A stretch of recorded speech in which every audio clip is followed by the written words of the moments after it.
We recently visited Busch Gardens Williamsburg with our godchildren and their parents to let the kids experience Busch Gardens Sesame Street Kids Weekend.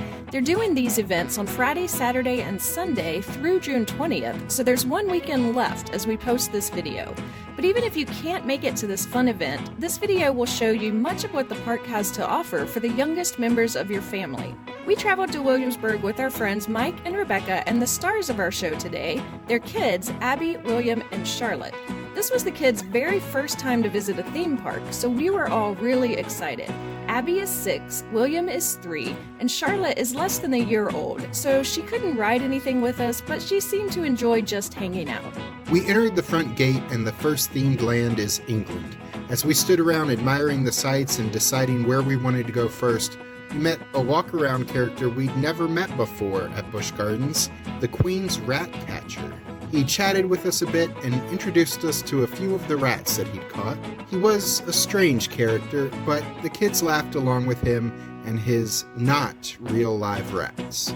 Then we headed to the Sesame Street Forest of Fun. This is a land themed to Sesame Street with a little bit of European theming thrown in to match the rest of the park, which is why you'll see some castles and some crowns tossed in along with Sesame Street.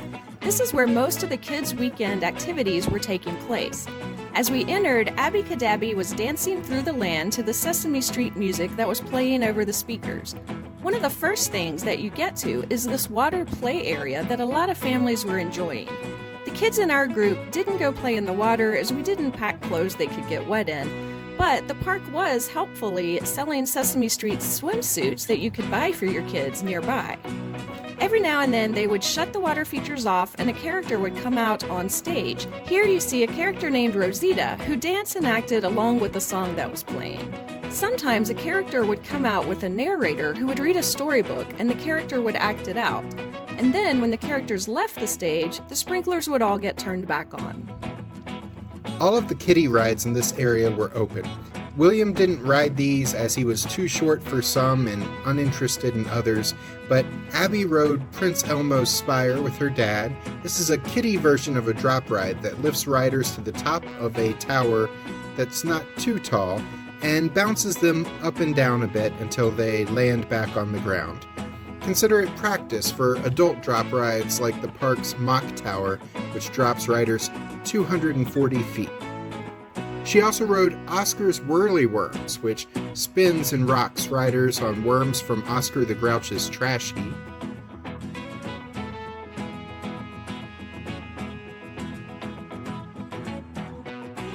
There's a very tame boat ride called Bert and Ernie's Lock Adventure. Abby wasn't really interested in that one, but she was interested in riding her first roller coaster. She rode Grover's Alpine Express and seemed to really enjoy it.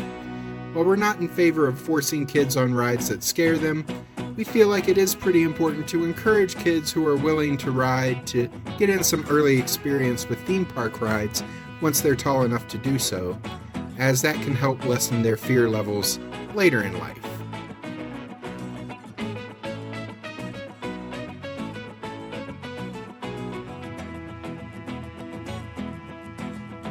While Abby rode rides, her brother William toured through the Oscar's Yucky Forest play area, and he had a blast exploring and climbing. He was also able to run off a ton of energy. By the way, if you're enjoying this video, please consider subscribing to our channel and click the notification bell. That way, YouTube will let you know when we've posted new content, and it'll help our channel grow, which we would really appreciate as well.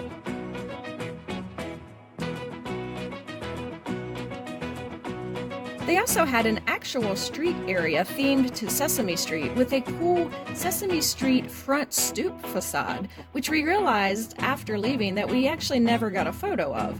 Along the street near that facade, they had sidewalk chalk where kids could draw on the street as well as an area to play hopscotch.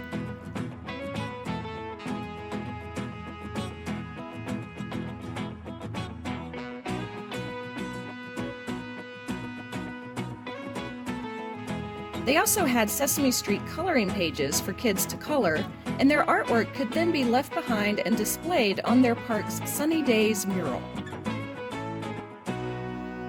There was also a flower maze in this area, which both William and Abby really enjoyed. However, we don't think William totally understood the point. He just enjoyed running through it in various directions. I'm not sure you understand all the rules.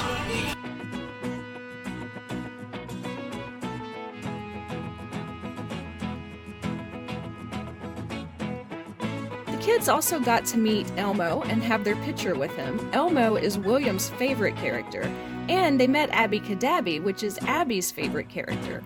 This weekend was also the park debut of another meet and greet Sesame Street character, Julia, who is known for being the first Sesame Street character with autism. However, she wasn't out greeting during the time that we were there. There was also a Sesame Street show that took place several times throughout the day, featuring many of the beloved characters. Abby and William attended this and really enjoyed it. The cast of characters sang songs about how we could all play together as friends, and they encouraged kids to get up and dance with them, which Abby absolutely loved. Who's your favorite Sesame Street character? Abby Cadabby! Yay! Why Abby Cadabby? Yay! So what's your favorite thing to do today? Nice! With Abby Cadabby! Yay! William loved seeing the characters and kept trying to storm the stage to join them. For an extra cost of $10 each, they were selling preferred seating for this show, but preferred seating was definitely not needed while we were there. We walked right in and sat on the very front row. The theater was less than half full. We can't guarantee that preferred seating is never going to be useful, but we were glad we didn't waste the extra money on it. Speaking of extra money, we walked the kids quickly past Abby Cadabby's treasure trove, the Sesame Street gift shop. I got some footage to show you the kinds of things they sell, but it was already an expensive day, so we didn't want to get the kids too interested in taking home any of the adorable items in the shop. In addition to the Sesame Street area, Busch Gardens Williamsburg has other rides appropriate for young kids, so we took the kids to ride some others like Elephant Run, Turkish Delight, which is also known as the Teacups,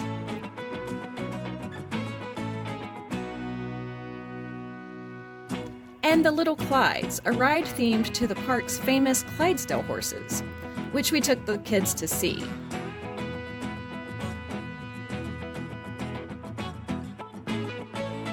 We got to say hello to Axel, the Clydesdale that we met on our recent Clydes and Collies animal tour, which we'll put the link above so you can see that.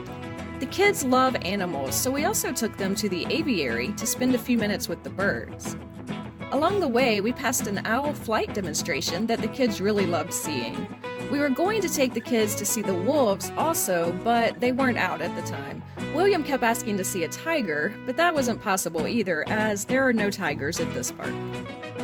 The kids got tuckered out, so we left around 4 p.m. and did not even get to take them to the other main kids section of the park, the Land of the Dragons. There are not any famous TV stars like Elmo hanging out here, but it is a fun kids area themed to dragon mythology, with lots of places to run and climb and get splashed. Plus, there are a few more kiddie rides for the kids to enjoy in this area. And there are also 3 or 4 other kiddie rides for small kids in other sections of the park that we never made it to that day. So there really is a lot to keep young kids too small for the thrill rides entertained at Busch Gardens. Kids under 3 get in free, but starting with age 3 and up, tickets cost the same as they do for an adult. They do offer a number of free preschool season passes each spring, but you had to order those by a certain date in May. So now for those of us without the free preschool pass, young kids tickets are the same price as adults, which can be expensive depending on the size of your family. Abby and William really seemed to enjoy their day at the park. Charlotte seemed to enjoy getting pushed around in a stroller, and all of us traveled home very tired, except perhaps for baby Charlotte.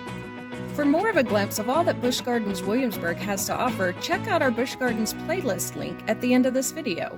I'm Alice. And I'm Jack. Please subscribe to this channel so we can see you the next time we're traveling through.